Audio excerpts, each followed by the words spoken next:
தமிழ்நாடு முதலமைச்சர் மாண்புமிகு தளபதி ஸ்டாலின் அவர்கள் ஆக்ஸ்போர்ட் பல்கலைக்கழகத்தில் பகுத்தறிவு பகலவன் தந்தை பெரியாரின் திருவுருவப்படத்தை திறந்து வைத்து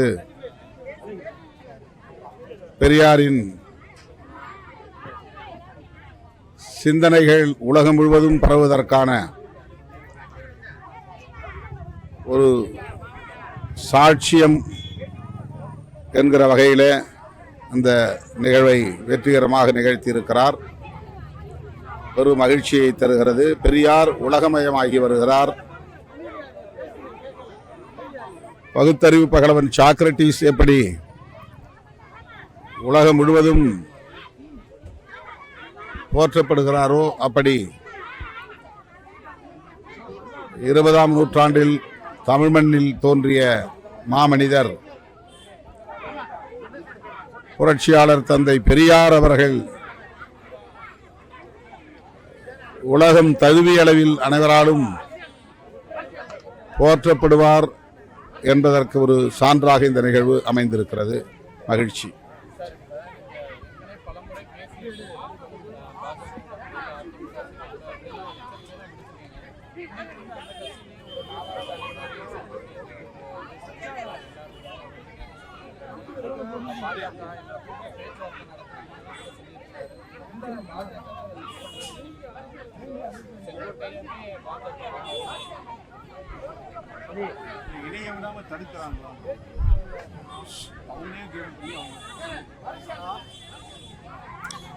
செங்கோட்டையன் அதிமுகவினுடைய மூத்த தலைவர்கள் ஒருவர்.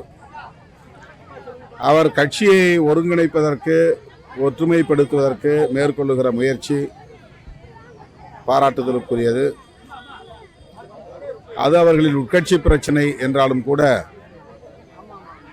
அந்த கட்சியும் ஒரு பெரியார் இயக்கத்தின் பாசறையில் உருவான அரசியல் இயக்கம் என்கிற வகையில் அதன் மீது நமக்கு ஒரு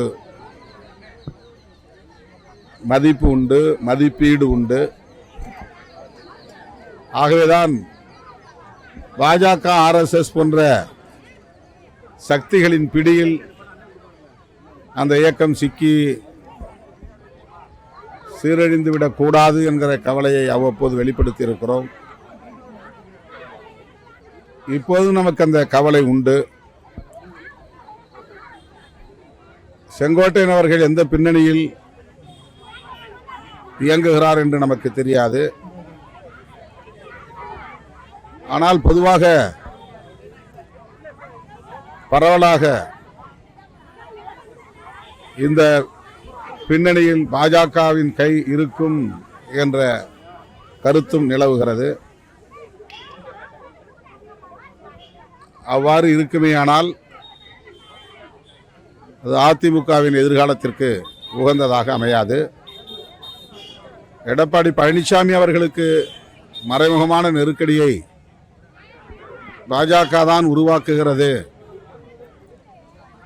என்கிற விமர்சனம் இப்போது வலுவாக எழுந்துள்ளது. பாஜக எந்தெந்த மாநிலங்களிலெல்லாம் இப்படி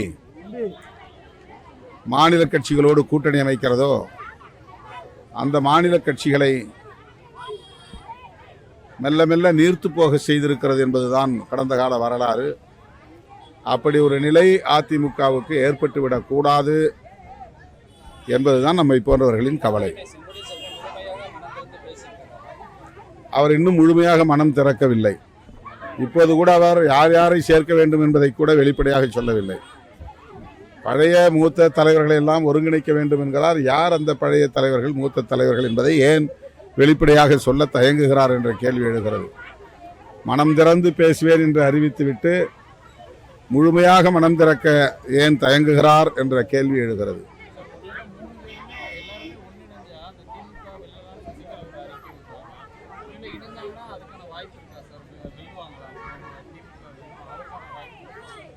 அவங்க திமுகவை சொல்றாங்களா, திமுக கூட்டணியை சொல்றாங்களா? திமுக கூட்டணியை மக்கள் கைவிட்டுவிட மாட்டார்கள். மக்களின் பேராதரவு திமுக கூட்டணிக்கு இருக்கிறது. எனவே திமுக கூட்டணியை வீழ்த்துவதற்கு தமிழ்நாட்டில் ஒரு அணி இன்னும் உருவாகவில்லை. அதிமுகவே இன்னும் முழுமையாக ஒரு கட்சியாக உருப்பெறவில்லை என்பதைத்தான் செங்கோட்டையன் போன்றவர்களின் கோரிக்கை நமக்கு உணர்த்துகிறது. அது இன்னும் முழுமையடைய வேண்டும், வலிமையடைய வேண்டும் என்று. அந்த அதிமுகவும் ஏற்கனவே தமிழகத்தில் வேர் பரப்ப முடியாமல் திணறுகிற பாஜகவும் ஒன்று சேர்வதன் மூலம் இந்த இரண்டு கட்சிகள் மட்டுமே இணைந்திருக்கிற நிலையில் திமுக கூட்டணியை, மதசார்பற்ற முற்போக்கு கூட்டணியை அவர்களால் எதிர்கொள்ள முடியாது, வீழ்த்த முடியாது. இருக்கிற கட்சிகள் ஒவ்வொன்றாக வெளியேறி கொண்டிருக்கின்றன. ஏற்கனவே டிடிவி தினகரன் வெளியேறி இருக்கிறார். ஏற்கனவே இருந்த தேமுதிக எந்த நிலைப்பாடும் எடுக்கவில்லை. ஏற்கனவே இருந்த பாமக ஒரு கருத்தையும் இதுவரையில் சொல்லவில்லை. ஆகவே என்டிஏ என்கிற கூட்டணி தமிழ்நாட்டில் இன்னும் ஒரு வடிவம் பெறவில்லை, ஒரு ஷேப்புக்கே வரவில்லை.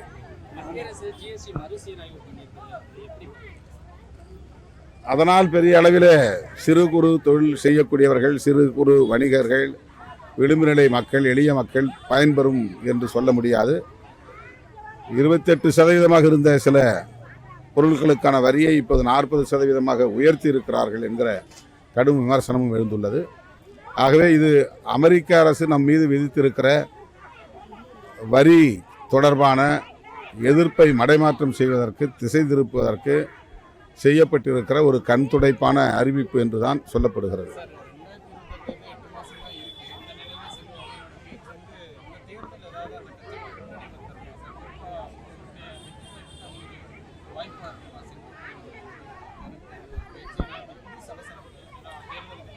இல்லை, அவர் ஏற்கனவே இதே போன்ற ஒரு கருத்தை சொன்னார். அது ஒன்றும் பெரிதாக தாக்கத்தை ஏற்படுத்தவில்லை. இப்போது அவர் ஏதோ பரபரப்பாக சொல்லப் போகிறார் என்று எதிர்பார்த்தோம். ஏற்கனவே சொன்னதைத்தான் மறுபடியும் சொல்லியிருக்கிறார். எனவே இதனால் எந்த தாக்கமும் ஏற்படாது என்று நான் கருதுகிறேன்.